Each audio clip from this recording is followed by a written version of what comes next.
Assalamualaikum warahmatullahi wabarakatuh. Ya ahliyatulab wa tholibat sanartaki fi hadil fursah. Ad-dars as-salis al-hayatu az-zawjiyah. Pada pertemuan kali ini kita akan belajar lagi juga masih di bab ketiga.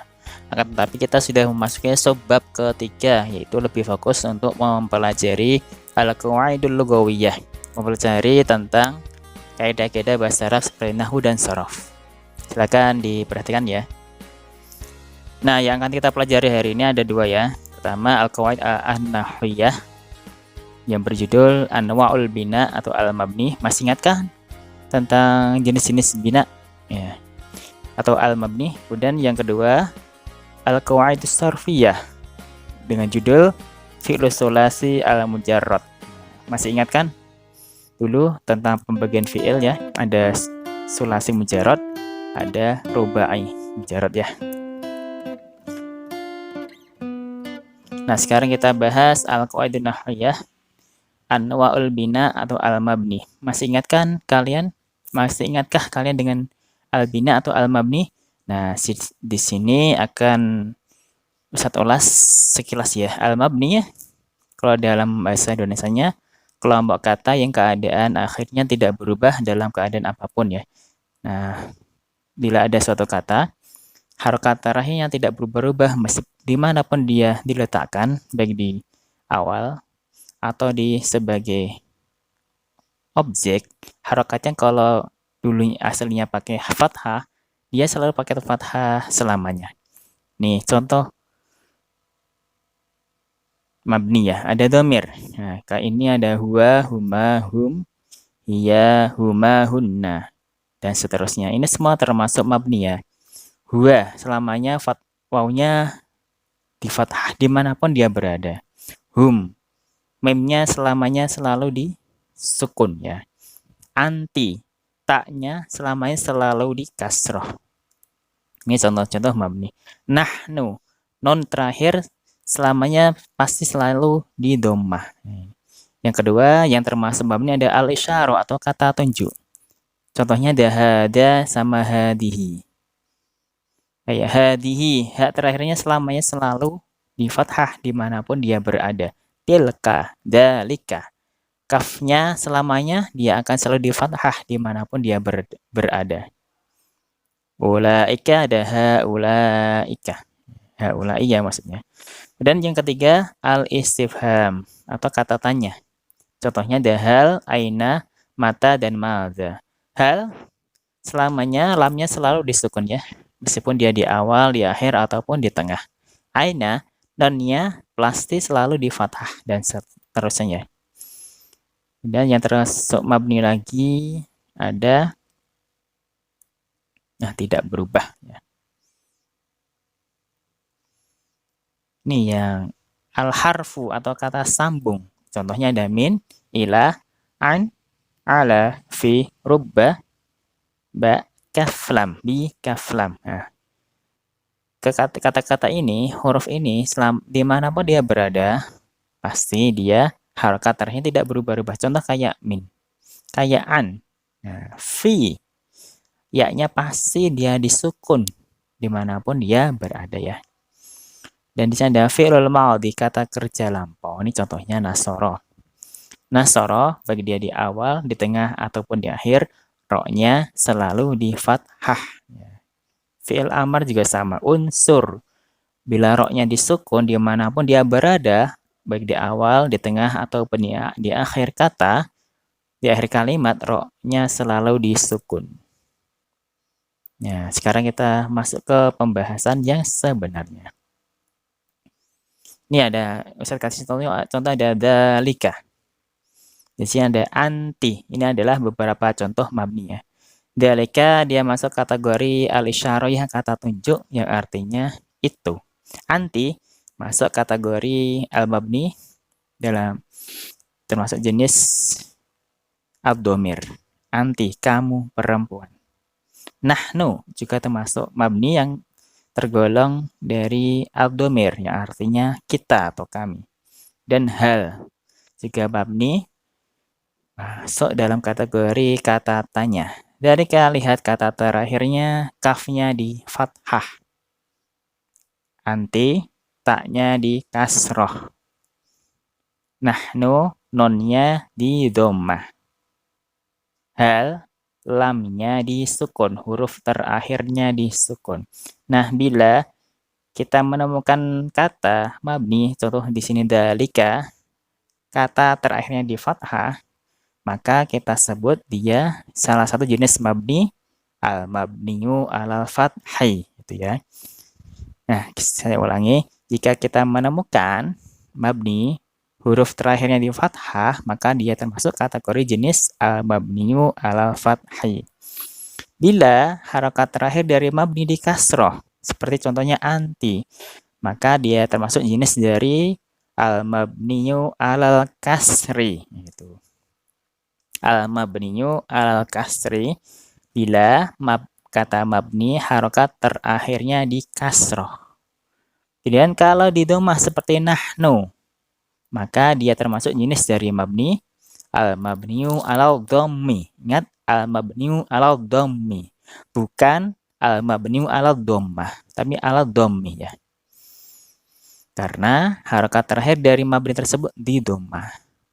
Kemudian kita menemukan mabni kata huruf terakhirnya disukun, maka dia termasuk jenis dari al-mabniyu alas sukun.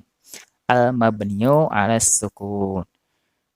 Ini ya beberapa contoh, beberapa jenis mabni, ada 4 ya. Pertama, al-mabniyu alal fathai, al-mabniyu alal kasri, al-mabniyu alal dhammi, al-mabniyu alas sukun. Perhatikan ya. Nah, at-tanbihat, perhatikan. Ini ada contoh huma. Huma dia termasuk mabni, dia masuk kategori dari domir, kata ganti orang. Coba tebak kira-kira ini mabni ala apa? Termasuk jenis mabni ala sukun, ala fathai, ala kasri, atau ala dom. Nah, perhatikan. Kata harokat terakhir dari kata tersebut bukan fathah ya, bukan mim, tapi berada di alif, yang mana tidak ada harokatnya. Bila ada kondisi seperti ini, kita sebut dia termasuk kategori dari al-mabniun.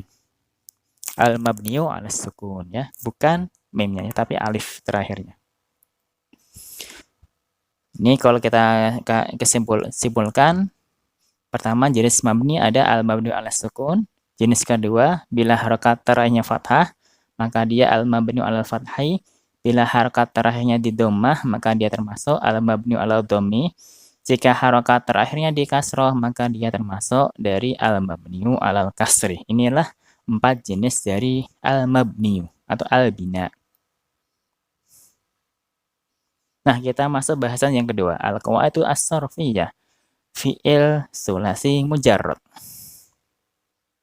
Masih ingatkah kalian dengan fi'il sulasi yang hurufnya ada 3, kata kerja hurufnya ada 3. Ini contohnya ada na, so, ro. Nonnya ini lokasinya terletak ada fa fi'il ya, karena dia sejajar dengan fa. Sod lokasinya bukan di tengah, tapi kita sebut ainul fi'li, berada di ain fi'il karena sejajar dengan ainnya fa'ala. Ro, dia lokasinya bukan di akhir kata, tapi berada di lam fi'il karena sejajar dengan lam fi'ilnya fa'ala. Ini nasoro.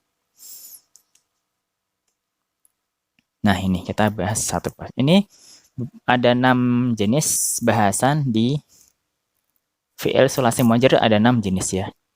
Fa'ala pertama ada fa'ala yaf'ulu, ada fa'ala yaf'ilu, ada fa'ala yaf'alu. Ada fa'ila yaf'alu, fa'ula yaf'ulu, fa'ila yaf'ilu. Nah, ke-6 jenis ini adalah dia kita sebut sebagai rumus ya. Nanti ketika setiap kata kita patokannya dari pakai 6 rumus ini. Nah, yang fa'ala nih, meskipun ain fi'ilnya di fathah, nah fathah semua kan dari jenis 1, 2, dan 3 di fathah, akan tetapi dalam bentuk fi'il mudhari'nya berbeda-beda ya. Kalau yang nomor 1 yaf'ulu ya, ain fi'ilnya di dhammah. Kemudian yang nomor 2 ain fi'ilnya di kasroh. Kemudian yang jenis ketiga yaf'alu. Ain fi'ilnya di fathah. Ya. Fi'il madinya bentuknya sama, tapi bentuk fi'il mudhari'nya berbeda-beda di harokat ain fi'ilnya. Kemudian jenis 4 dan ke-5. Fi'il madinya sama, fa'ilah. Fa'ilah, tak akan tetapi bentuk fi'il mudhari'nya berbeda harokat, terutama di ain fi'ilnya. Kalau yang nomor 4, fa'ilah yaf'alu di fathah. Kalau yang kelima, fa'ilah yaf'ilu di kasroh ain fi'ilnya. Dan yang terakhir jenis ke-6, ain fi'ilnya di dhammah. Fa'ula. Kemudian fi'il mudhari'nya yaf'ulu. Ain fi'ilnya di dhammah juga. Nah, kalau kita nanti menemukan suatu kata, contoh ada ja'ala. Bagaimanakah bentuk fi'il mudhari'nya? Itu. Yaj'alu. Nah, ini Pak, kita bisa tahu bentuk fi'il mudhari'nya, kita perlu yang namanya kamus bahasa Arab ya. Atau kita pakai trik atau kaidah tertentu yang akan kita bahas pada pertemuan kali ini ya. Nah, kita bahas jenis 1, 2, 3 yang mana fi'il madinya harokat ain fi'ilnya sama di fathah semua. Fathah ya. Untuk yang ain fi'il dari fi'il madinya di fathah, maka ain fi'il dari fi'il mudhari'nya akan, nah kita bahas nomor 3 terlebih dahulu yang mana ain fi'ilnya di fathah. Fa'ala yaf'alu. Bila kita menemukan dari bentuk fi'il madhi, ain fi'il dan lam fi'il berupa huruf halak, yaitu hamzah, ha, ain, gin, ha, ho. Ya. Itu ain fi'il dan lam fi'il berupa salah satu dari hamzah, ha, ain, gin, ha, ho. Maka contoh di sini ada fataha. Maka ain fi'il dari fi'il mudhari'nya harus di fathah. Jadi fataha yaftahu. Contoh yang qara'a. Di situ ada hamzah di lam fi'ilnya. Maka bentuk fi'il mudhari'nya ya kok ro'u. Ro-nya harus di fathah. Tidak boleh ro-nya di kasroh ya. Ataupun di dhammah. Nah, untuk yang bentuk pertama dan kedua, ini tidak ada kaidah khusus ya. Jadi bila kita menemukan ada fi'il madhi, contohnya ada doroba, bagaimana bentuk fi'il mudhari'nya? Ini ada nasoro, bagaimana bentuk fi'il mudhari'nya? Ya, suruh kita pakai kamus saja ya. Atau doroba, bagaimana bentuk fi'il mudhari'nya? Yaitu yadribu, kita pakai kamus saja ya. Untuk jenis nomor 3 ada kaidah khusus ya. Kemudian kita masuk ke yang nomor 4 dan 5 yang mana fi'il madhi dari ain fi'ilnya di kasroh. Nah, maka fi'il mudhari'nya nanti akan di fathah. Contohnya ada alima ya'lamu. Khusus yang nomor 5 kalau ain fi'il mudhari' dari ain fi'il dari fi'il mudhari' di kasroh ini hanya ada di 2 kata kerja saja, yaitu di hasiba dan wamiko. Hasiba yahsibu wamiko yamiku. Jadi bila kita menemukan kata fi'il madhi bentuk lampau di mana ain fi'ilnya di kasroh, bila itu selain dari hasiba dan wamiko, maka nanti bentuk fi'il mudhari'nya harus di fathah. Contoh di sini adalah alima ya